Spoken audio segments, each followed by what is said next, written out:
one of the biggest wine competitions in America, actually, is associated with the Houston Livestock Show and Rodeo. And if you win, you get a saddle, a horse saddle. If you win Top Winery, you get an actual saddle. And there's a winery in the Hill Country. You may want to stop by. They have, I think, 4 or 5 saddles displayed in their tasting room. But if you win kind of a class championship, so your wine is the best, Sangiovese, $25 to $40, you get a belt buckle. So people collect. I mean, they have 1 million belt buckles, and if you're lucky, maybe even a saddle. Wow. I love that. That is some local culture, people. That is wonderful.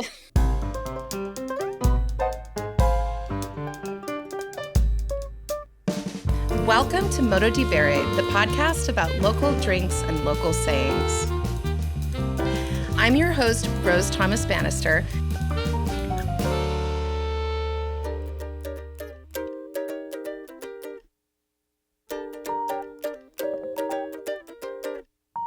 I'm here today with Shelly Wilfong, a wine educator and the host of the excellent podcast, This is Texas Wine. Shelly, welcome. Thank you so much. I'm delighted to be here. Shelly reminds me of an old-fashioned newspaper reporter. She delivers the latest news on Texas wine along with truly interesting interviews. But my favorite part of your show is at the end, which is the gold stars and demerits. Shelly's website feels like a one-stop resource on Texas wine. I really feel your love for wine, for Texas, and for the wines of Texas. Well, thank you. That's the idea. It's definitely a labor of love, but I've had a lot of fun doing it, and I'm glad you like the demerits and gold stars. It's fun to see how those have evolved, and now people send me their ideas for demerits and gold stars that I should include. That is hilarious. What's your favorite demerit and gold star that immediately comes to mind? Well, I can tell you the most recent one. I just dropped a podcast today, number 69, and the gold star is that one of the top restaurants in the entire nation was just named the 2023 Food and Wine Magazine Top Restaurant of the Year. It's called Birdie's in Austin, Texas. So that's a gold star. They have a 250 bottle wine list. Unfortunately, only 2 of those bottles are from Texas. And so that is the demerit. So I try not to be totally scathing in the demerits, but I do have to kind of poke at things when I see decisions that aren't really Texas wine friendly. Well, I enjoy it. It's like you're spilling the wine. it's a little guilty pleasure. I enjoy it. So I would love to know, when did you fall in love with Texas wine and what inspired you to start this podcast? Well, I have been writing about Texas wine for about 6 years, primarily for a website called Texas Wine Lover. And through that site, I had the opportunity to meet with a lot of producers, try a lot of Texas wines. I had been studying wines for many years prior to that, but in the different programs like the WSET programs and so forth, you just don't learn about Texas. Maybe you have a vague idea that Texas makes some wine just because all the other states do too, but there wasn't any kind of focused attention on Texas. But about 6 years ago, I had the opportunity to start writing for this Texas-focused wine website. And at the time, I had had some Texas wine that I thought was fine, but I hadn't explored very widely. And so through writing, I really came to know more about Texas wine. And since then, there are some Texas-specific wine certifications that you can get. Anybody can. You don't have to be a Texas resident. And so I've also pursued those. But early on, there was not a lot of Texas wine in my general wine education. But during the pandemic, actually, I was thinking about how I wanted to pursue more around Texas wine. And I thought, there is not currently a Texas wine podcast. There had been one many years in the past that had produced maybe 20 or so episodes, I believe. And then that had gone away. And so I thought, well, how hard could it be? Famous last words. It's not terribly hard, but there is a lot that goes into it, as you know. And I've had a great time and really focusing. It's a very large state. It's actually even bigger than France. And so there's plenty of material. Let's just say that. I love earning certifications. Tell me about the Texas wine certification. There are two Texas wine certifications that are both offered by the same instructor and the same school, which is called the Texas Wine School. They do classes both in person and virtually, and the Texas Wine certification is a level one and then an advanced level, level two. And those are both held virtually. So anywhere you can receive a shipment of wine, you could order the wines for the class and take the class. It's taught by Dr. Russ Kane, who is just a brilliant historian, and he has really chronicled so much of the Texas wine story and has taught me a good amount of what I know. I've forgotten more than I should have at this point, but it's been a fun journey to really delve into everything Texas. Now, I'm about to delve into Texas myself because at the moment in time when this interview is being recorded, I'm about a week out from having a Texas wine adventure. So I'm really excited about that and grateful to you and your podcast. You have these wonderful maps along with other resources on your website. Could you kind of take us through the wine regions in the map? Surely. Like I said, it's a very big state, and Texas actually is the number 5 wine producing state in the nation. And there are several key wine growing areas in the state. There are actually 8 AVAs, but I'll tell you about a few of the most important. One is called the Texas High Plains. And if you're looking at a map of Texas, look at the top left-hand corner. So the northwestern part of the state, Texas High Plains. The main city nearby is Lubbock, Texas, which is a college town. And that is an agricultural focused area, not only for wine grapes, but for many, many crops that are grown in Texas, everything from cotton to soybeans to peanuts to watermelon. And back in the 70s, a bunch of grow farmers actually started growing grapes because it was a more water friendly crop. There was more value per acre, et cetera. And so that's actually the primary growing region in the state of Texas. And about 80% of the grapes grown in Texas are in that AVA, the Texas High Plains. The other area that you should really focus in on is actually where I believe you are going on your upcoming trip, and that is the Texas Hill Country. And the Texas Hill Country is just right in the smack dab middle of Texas. And it is the third largest AVA or American viticultural area in the country. So it is a huge, huge region. There are some subregions, some nested AVAs within that, and there are about to be even a couple more. But that middle part of Texas is where most of the tourism is based. So many, many wineries using grapes from the high plains will bring them into their wineries that are located in the hill country. And when you hear about Texas wine tourism, most likely you're focusing in on the area in the hill country. So towns, cities like Austin and San Antonio are very close. And even Houston and Dallas are within maybe a 4-hour trip into the hill country. So there's a lot of population, a lot of tourism, and it's an exciting area, not just for tourism, but there are actually also vineyards there. That's the second most prolific area for wine grape growing in the state. Another thing to know about the first area I mentioned, the Texas High Plains, you might have guessed from the title of the region, it is at high elevation. Now, it's as flat as a pancake, but it is at very high elevation. I mean, not just for Texas, but for anywhere in the world. When we're talking about high elevation viticulture, this area absolutely counts because the vineyards are somewhere around up to 4,000 feet in elevation. I am aware that wine is grown in all 50 states, and some of those states clearly are more famous than others for their wine. And when I started to hear about Texas wine, I assumed there must be an elevation because, you know, the first thing people think about is that Texas is so hot. Can you talk a little bit about why that high elevation area would be the main AVA, American Viticultural Area in Texas? The high elevation helps because grapes, although they may heat up during the day, there's going to be a large shift in the temperature from day to night. And that allows the grapes to retain a lot of their acidity, which helps just with the general chemistry and winemaking and makes for better grapes. It extends the growing season a bit. So that is one reason why that is an area that's really important. Now, the hill country where you're visiting does not have that altitude, and it's also a successful wine grape growing region. So there are a lot of factors that can play in, but elevation certainly does help. But you mentioned that Texas is hot, and it certainly is. But Texas is also surprisingly cold. We've had all kinds of crazy weather events as of late, but even in prior years, some of the main risks to grape growing in Texas are late spring freezes. But we also can have an early freeze in the fall. We actually had one back in 2019 on Halloween. So the grapes had not yet kind of returned to normal after the harvest, and they were really damaged by a big freeze. So we just have high highs and low lows. Now, what about climate change in Texas? How is that affecting the grape growers?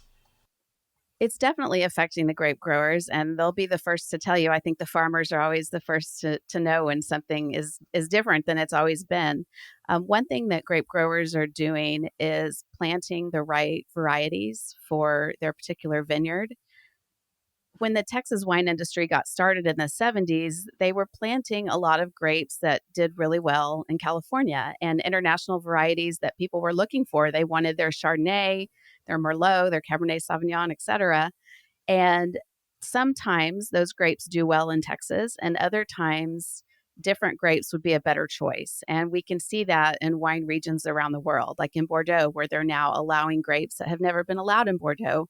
And it's because of the changing climate. So a lot of winery owners and winemakers are looking to the warmer regions in the world to see what's doing well there. There are a number of wineries that are planting grapes from Portugal. Portugal is also very warm. A lot of grapes from the south of France do quite well in Texas. So you're not seeing quite as many cool climate grapes like the Chardonnays and the Pinot Noirs, although there are some, but you're more and more commonly now seeing grapes that do well with a warm climate. I'm really interested in biodiversity, both of grapes and also of language. I'm really excited to see that people are experimenting with the wider variety. I think it's really interesting in terms of the climate, and also it's for me as a consumer, I think it's really fun to have so much choice. So what are some of the more unique or interesting grapes that you've been seeing planted in Texas lately? I'll mention a few that have done well here that I'm particularly excited about. On the red side, although Cabernet Sauvignon is our number one most planted grape, a few that are doing really well that I'm excited about are Tannat, Tannat, which is a fun word in and of itself. And Sangiovese does pretty well here. Mourvedre, so another one from the south of France. And they're actually, speaking of varieties, though, you need to understand that Texas has tremendous varietal diversity, something like 80 or more across the state. So while in California, you kind of know, depending on what region you're in, what you might be tasting at a winery, in Texas, you just really have no idea. And some wineries have just a tremendous list, even within one winery, of how many different varieties they work with. On the white side, I particularly love Albarino and Vermentino. Although many people came to know Texas wine and what they considered maybe some of our signature grapes are on the red side Tempranillo and on the white side Viognier. And those both do really well in some places, but I wouldn't say that Texas is putting all of its eggs in those particular baskets. Now, I don't want to just give all of the light to the stuff that's already doing well in the market. But if somebody wants to try some Texas wine and they're, far away from Texas, maybe but in a city, in a place that is lucky enough to have a wide-ranging wine list, what are some of the producers that people might see that get a chance to try? That's a really tricky question because Texans drink most Texas wine because very little of it makes it out of the state. As a producer, you have to really want to get your wines into distribution to have them go beyond the state borders because there's just not enough of it, frankly. There are certain markets where there is a presence for Texas wine. Um, if you see anything by McPherson Cellars, that is one that you should definitely investigate. One of the two large wineries in Texas have certain distribution. One is called Llano Estacado. The other is called Becker Vineyards. But you might be surprised to just find a Texas wine from a very small producer that just has some particular relationship with a small wine shop in New York or Washington, D.C. So you might find something unexpected there. And if you do, you should try it. Is there a large DTC, direct to consumer model for the Texas wineries, meaning that people can just contact the winery and have the wine shipped to them? Absolutely. Direct to consumer is huge, and tourism is huge. People sell a lot of wine out of their tasting room. Wine clubs are enormous. Some wineries just within, a small regional winery, say up in North Texas where I'm located, may have 4,000 wine club members. So there's just a lot. When you're considering that most wineries in Texas are small to medium size, more small even than medium, there are really no large Texas wineries in the scope of large wineries in the world. So they're doing a lot of business DTC, yes. What are some numbers about Texas wine in general? Well, if you consider that the top wine states, California obviously outshines them all, but then you think Oregon is one of them, right? Texas makes just a fraction of the wine that Oregon makes. So, in terms of size, it is quite small, but it is growing. New vineyards are being planted. We have about 9,300 acres of grapevines, which is approximately the size of the New York Finger Lakes, just under the size of New York Finger Lakes, if that gives you an idea, since you're in New York. But it's still a small industry. There's a lot of experimentation, a lot of people joining the industry who are moving in from all across the world, frankly. A lot of Texans that went to make wine somewhere else are coming back home to do it here. It's an exciting time, a ton of growth. What's special about Texas wine? Why should people be looking at this region? Well, it's not enough, in my opinion, to just be from Texas and to say, well, you have to try it. It's from Texas. That's in wine terms, that's not enough, right? But what's exciting is that Texas wines are winning awards in blind tastings across the world. And I love to see that because sometimes, even within our own state, people have an opinion about Texas wine that maybe they tasted some 20 years ago and they didn't like it. And so it must not be good. But that is no longer the case. There is so much technology and expertise behind viticulture and winemaking in the state. And then when it goes out of the state or country and wins these huge awards, I love to see it because it just gives some reinforcement to the people that are working so hard, doing hard jobs. We have a ton of vintage variation here, is another thing that you should know about Texas. So we've had years that everything is perfectly beautiful, and then some years that are more challenging. I say that Texas winemakers are some of the best in the world because you do have to deal with different fruit every year. You're not just following a recipe because you're going to be called on to do something new, try something new, based on how the fruit looks. Right now, we're in an extreme drought. So, what does that look like for your winemaking? There's just a lot to think through every single year. Well, it seems like there's a lot of innovation going on. I love listening to some of the people on your podcast. What are some of your favorite interviews that you've done? Well, not all of my interviews are actually with producers. Some are with, vineyard managers or different people, but I can tell you a few that I think I recommended that you might want to check out when you're in the Hill Country. One of them is Adega Vino, and it's owned by a family and some brothers that manage everything, including an estate vineyard. And one of the cool things that they're doing is planting a lot of varieties that I mentioned from Portugal. So things that you may or may not have ever had the opportunity to taste anywhere in the world. Texas or Rento, who would have thunk? But they are also starting to incorporate some biodynamic principles, which I know is a particular interest of yours. And so that's one to watch. I felt like when I was recording it that it was really getting detailed about the farming, and I thought maybe this is too much. But I got more positive feedback about that interview than many that I've done. I also really like talking to people who have had a part in the development of the Texas wine industry. And one interview that I just recorded last week that I haven't dropped yet. It's on the way in a few weeks, is with the co-founders of Messina Hoff Winery. And it's a husband and wife. And when they were first married, they decided to plant a vineyard. And that was in the 70s. And all along the way, they've held leadership positions in the state organizations that try to support wine growers and grape growers. And they've just done a tremendous job. And so I love sitting down with folks that have that kind of history and just asking them a bunch of questions. So I'm excited for the future and what's to come, but I have a special place in my heart for the people that have gotten us this far. I think I found it just as I was looking for some general new wine podcasts to listen to. And it really did sway me to come and visit Texas just because you seem to be having so much fun. Well, yes, I'm so glad you're coming. I just want to take a moment now at the midpoint of this interview to thank my Patreon subscribers. Alan, thank you so much for being such a big supporter of the show. I hope you're having an amazing time on that adventure in Taiwan. I want to give all my listeners a heads up that later this month, there will be a really fun bonus episode of the Modo di Bere podcast that will be available only to Patreon subscribers. In order to sustain this podcast, I do need to cover costs like equipment, web hosting, software subscriptions, and other expenses. For instance, this month I'm purchasing some new microphones for video interviews. If you've enjoyed the show and you've benefited from the local culture stories, interviews, and advice that I share on Modo di Bere, I encourage you to become a Patreon subscriber today to unlock that exclusive bonus content at the $5 level.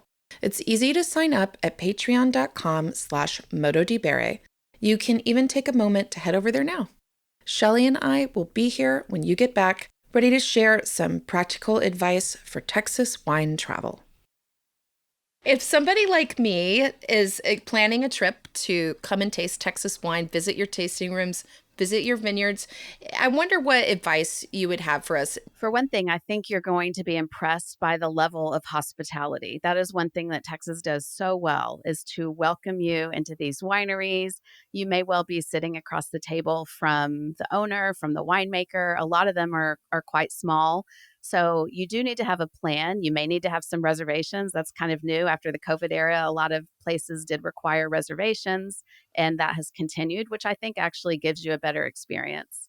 So I would try to keep an open mind to what you might be tasting. You may have varieties that you're not overly familiar with.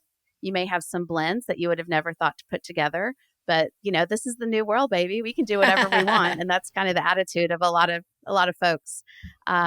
I would plan ahead for driving. The wineries, there are a number of them very close together between the towns of Fredericksburg and Johnson City, and then in that general vicinity. But you don't want to drive yourself. So make a plan to have somebody drive you and just enjoy and be open-minded about the experience. I think you'll have some great wines. I will say that most wineries will have a sweet option, but not all of them do. But most of what you're going to taste is dry. You can expect red, white, rosé, dessert, and sparkling, all of the above. And I just think that you'll have a lot of fun with it. I can't wait to get your impressions. And I hope that you'll come on my show and tell me what you think about your experience in Texas and the wines. I will love that. Let's definitely set that up when I get back from this trip. I would love to let you know what I find out.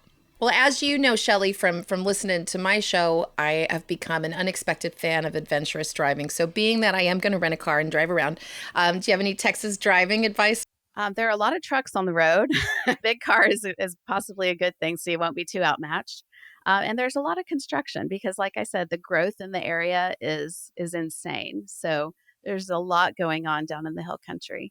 But you will eat well and you will drink well and see some beautiful sights. I'm glad the weather is finally turning nice. And so maybe you can get in a hike at Enchanted Rock, or you can enjoy some of the beautiful natural beauty of Texas.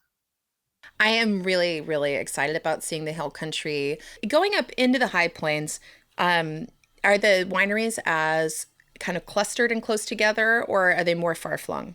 They're a bit more far-flung. There are a few in Lubbock proper, the town of Lubbock.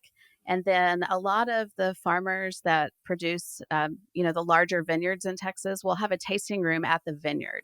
So that's definitely something to see and can be fun as well.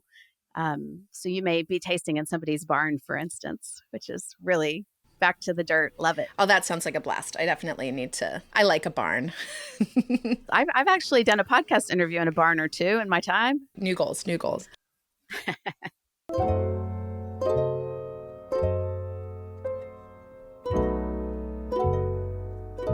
What about in terms of Austin? Are there some things going on in Austin, whether in terms of wineries or just wine culture, wine bar, restaurants of note? I mean, I think of Austin. I've played music in Austin, so it does come to mind as there's probably some good food there. There's great food in Austin, and there are two tasting rooms of note that I would mention.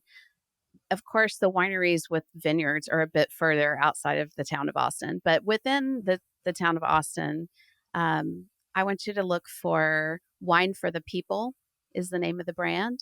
And they have a tasting room that they share with a cheese shop. And Ray Wilson makes some exceptionally good wines that you can taste there. And the other is called the Austin Winery. And not only is it a full production winery, they hire people who have their own projects, their own wine projects. And so you may have, 5 or 6 other winemakers working on their own labels within the Austin Winery building. And they do a ton of fun events, and it's a very cool, vibey place. That sounds like a blast. What do you think are the opportunities and challenges that you see in Texas wine in general? One thing that's on my mind lately is that Texas restaurants have not done a great job at putting Texas wines on the wine list.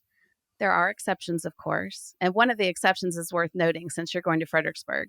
It's a restaurant called the Cabernet Grill, and they have a 100% Texas wine list.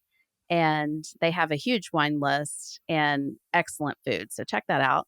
But in general, there are a lot of these farm to table restaurants that are really into local everything except for the wine list. And I find that unfortunate. So that is a huge opportunity. I think we do need more vineyards being planted faster than they currently are because there are so many new wineries opening every day. And we just can't do it with the amount of grapes. I mean, this year we've had a tremendous harvest. And so this year I don't anticipate a shortage of Texas grapes. But some years when there's a bad freeze or hail, there might be a problem for some wineries getting all the fruit that they want. Do you see, versus the high plains and the hill country, do you see a lot more growers in the high plains also making their own wine, and then in the hill country more people buying grapes and making wine? Or is there generally a pretty large culture of buying grapes from a grower in Texas overall? In the hill country, almost every winery, even if they have an estate vineyard, they also purchase grapes from elsewhere in Texas. And I should say that there are actually vineyards that aren't even in an AVA that are just in some county that may have a county designation on the label. So not everything is there. But in the high plains, you have larger vineyards. And it is true that many of those also have their own label. So they're selling maybe 80% of their grapes or 90 and just keeping a small bit to make wine for their own label. Are there other areas outside of those two AVAs that we've really talked about that, even if it's tiny, might be interesting to Yes, know about? definitely. Well, one is the Texoma region, which is the closest to me. I'm in Dallas, and along the border with Oklahoma is a region called Texoma. And it is, That's adorable, by the way. I Texoma. know, it's a lively little community of farmers and winemakers, and they're putting out some great wines as well. Now, once again, they also bring in fruit from across the state, but there are vineyards in that area too. Another region we're talking about that's not an AVA, but is the Texas Gulf Coast. And that is, as it sounds, along the coast, but it's very humid there. So they are not necessarily growing Vitis vinifera, they're growing hybrids.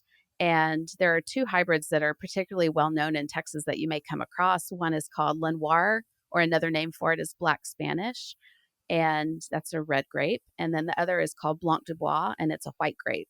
Both of them are very versatile. You can have them dry, you can have them sweet, you can have them fortified.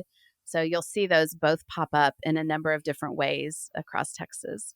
And then there's an area that's actually the highest elevation in all of Texas out in an AVA called Texas Davis Mountains. It's the highest elevation vineyard in the state at 5,600 feet of elevation and on volcanic soil. So really unique. And it's an area that people are certainly interested in. There are more vineyards going in out there, although it is quite remote. It is 5 hours from the Fredericksburg area and in a different direction than Lubbock. So it's really out there. There's not a lot of agriculture, but I'm very excited about the quality of the fruit that that region will produce. That sounds so interesting. There, it sounds like there's really a great variety. Yeah, for sure. There's a lot going on. I mean, I love that there's enough Texas wine for you to have your work cut out for you doing a podcast covering it all. It's I mean, that's just in and of itself made me realize that there was something to see here. For sure. Yeah, I don't think I'm going to run out of material anytime soon.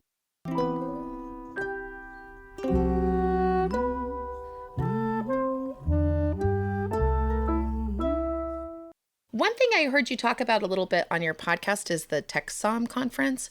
I had just associated that with some like sommelier thing, but it sounds like there might be more to it than that.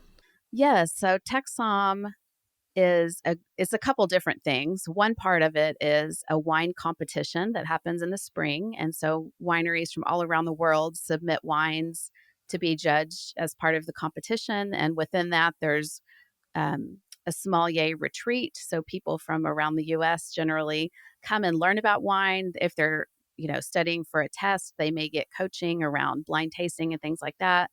The other part of TechSom is a beverage conference, and that just happened in August.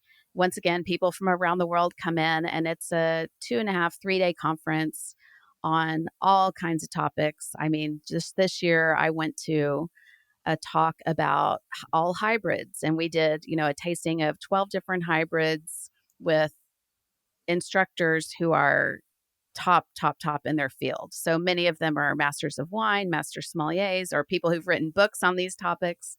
And it's just several days of tasting through exhibitions where different wineries or regions may set up tables. It's a professional tasting atmosphere, but also very intense seminars on cool topics of all sorts. So I couldn't recommend it highly enough. It sounds really fun. Shelly, can you do a little bit of defining for us in terms of the difference between Vitis vinifera and a hybrid wine grape? Vitis vinifera is the grapevine responsible for most of the most common grapevines in the world that make quality wine. So the parents of a hybrid grape are the combination of the Vitis vinifera species and then other species of grapes from North America.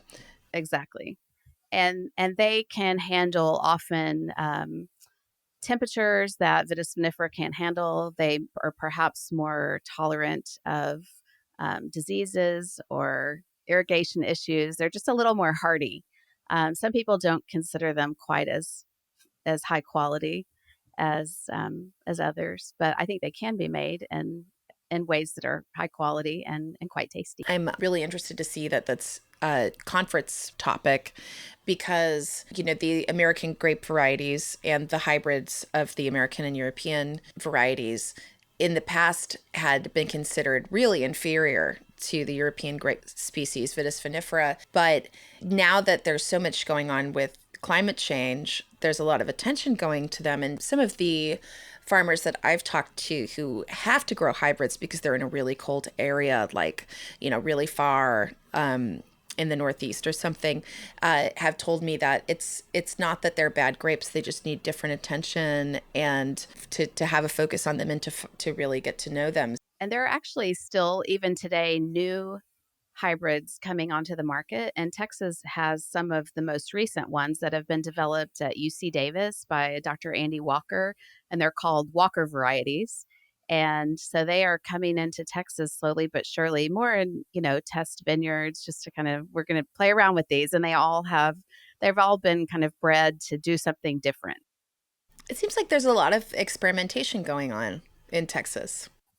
Absolutely. Do you see that as something that will help winemakers just in Texas, or something that people might be able to study or look at from around the world and get some inspiration from what people are finding out there? I think that there is opportunity for other regions in the world to learn from Texas. Just in the past few years, I've noticed more and more international attention on international visitors coming to Texas, both professional visitors and general tourists. Texas has joined the OIV, an international wine association, and I think that we're the only state in the United States that's a member. And so there have been these international contingents of folks coming in who are very interested in what's going on in Texas. So it's fun to see. And I've got a little bit of a funny story to tell you that I think you'll like. I was in Umbria at a wonderful leather workers shop. The leather worker was actually from Tuscany. In fact, I'm showing off here my Italian purse. This like Wow. little backpack purse. I got it a long time ago and it's just in perfect shape. Anyway, wonderful, talented person.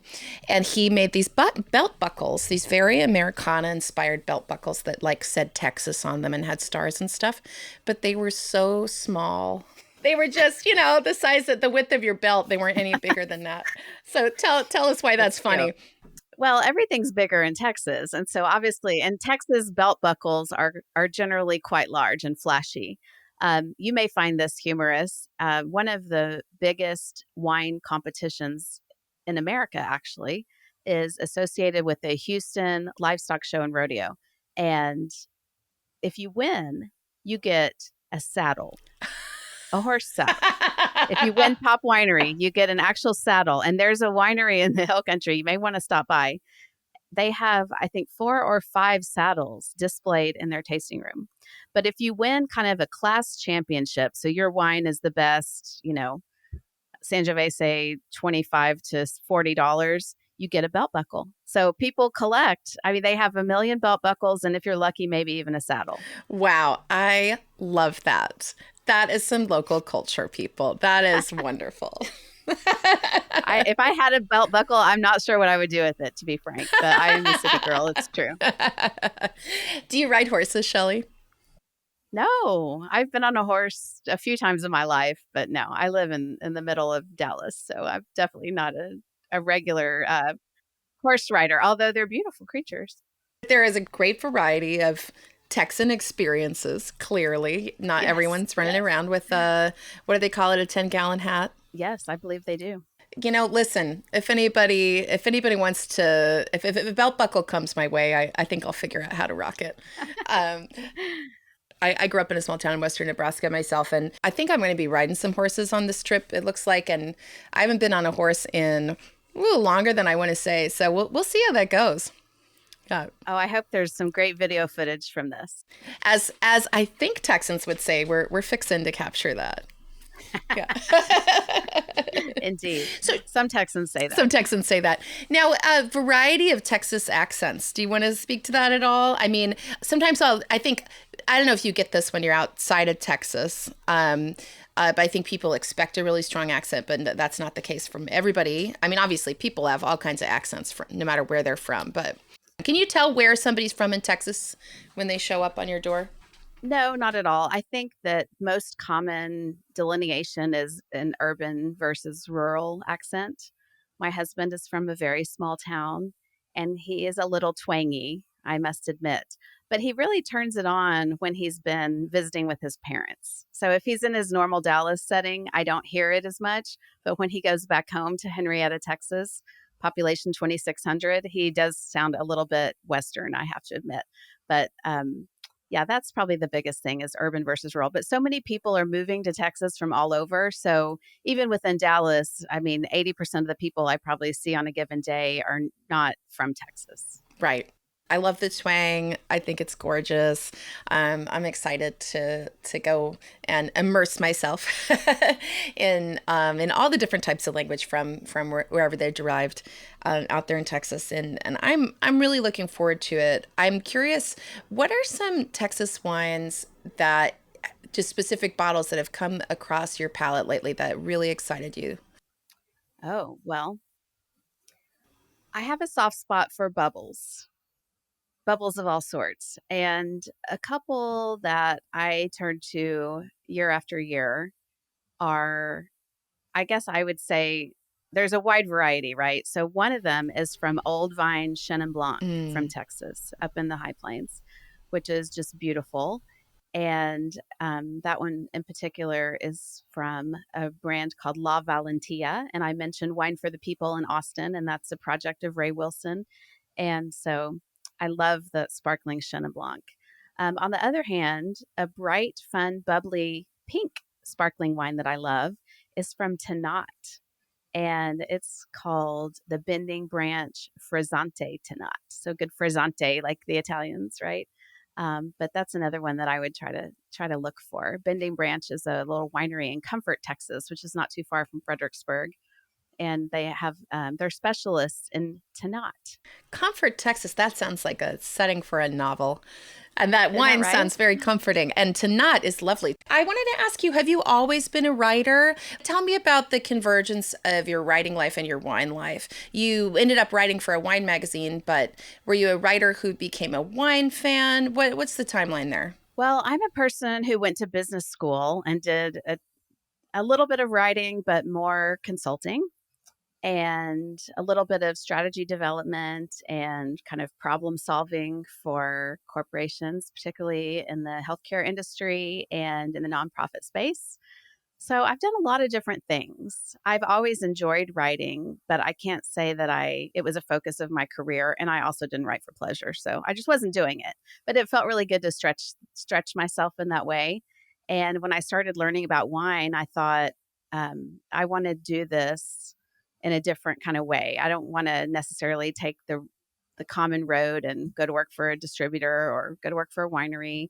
I thought I kind of want to chart my own course here, and so that's how it came about. I've enjoyed the writing, but sometimes I also enjoy just talking face to face with people about wine, and that's something that you don't always get with the writing. And so it's just I like doing a little bit of a lot of different things, which is how I ended up as a consultant, because you definitely do that as a consultant. A lot of variety. Yeah, I guess I'm seeing your podcast as kind of a writerly podcast, even though it's largely interview based because of the research you do and kind of how fun it is. You got a lot of different stuff on your website. Do you want to tell us about your website? What's your website called? I keep talking about how great it is. Yeah, the website's called thisistexaswine.com.